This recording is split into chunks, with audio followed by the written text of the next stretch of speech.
Prime Minister Modi is the first Indian Prime Minister to go to a war zone. Prime Minister Modi will be in war zone. And for him to stay there, we will be covering it live. Because Prime Minister Modi has not taken sides, but enjoys a very warm relationship with many world leaders. And in this context, Prime Minister has articulated India's position of strategic autonomy. And Prime Minister in this context has made it very clear that this is not the time for war. I am very happy to introduce my colleague Aditya Raj Kaul from the studio, our Executive Editor, Strategic Affairs and National Security, and Vlada Galan, President and Chairman, the Board of International Ukrainian Crisis and Fund. Thank you so much, Vlada, for joining me. And I'll take the first question to you. Do you think that there is any avenue for peace, and can Prime Minister Narendra Modi act as a peacemaker in Ukraine?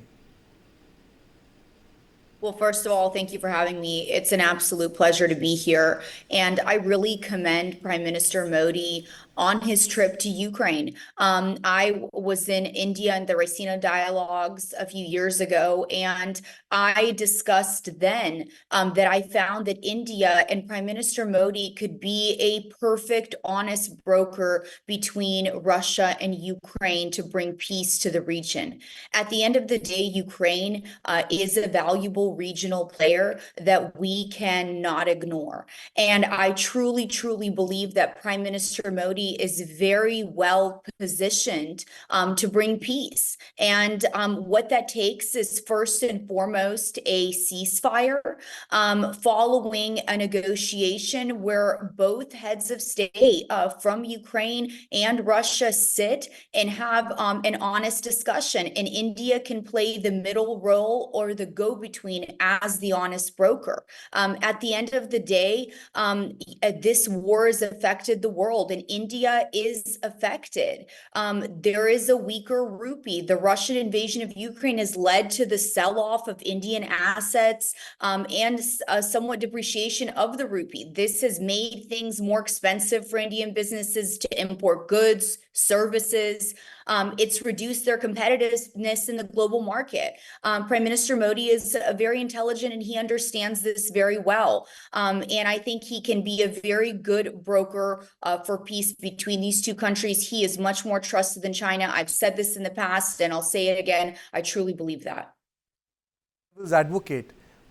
Why will Putin listen to Prime Minister Narendra Modi at a particular point of time when there is an incursion that has been made in Kursk, which is inside a nuclear-abled superpower? At the end of the day, India just surpassed China as the largest buyer of Russian oil. I think this happened just in the last month. We cannot deny that India has benefited from discounted Russian oil after the West partially embargoed Russian oil and G7 countries imposed the price cap.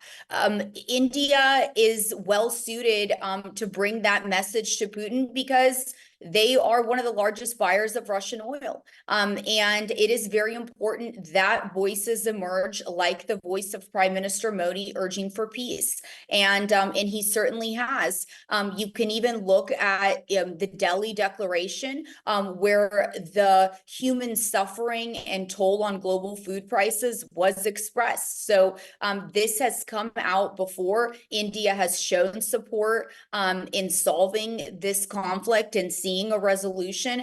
I think now the world realizes how much closer to home this really is. It impacts the world from global food prices to weaker rupee in India specifically. So the world is feeling the effects of this war, and Modi is certainly well suited to speak to Russia because of their unique relationships. Let me go across to my colleague Aditya Raj Kaul.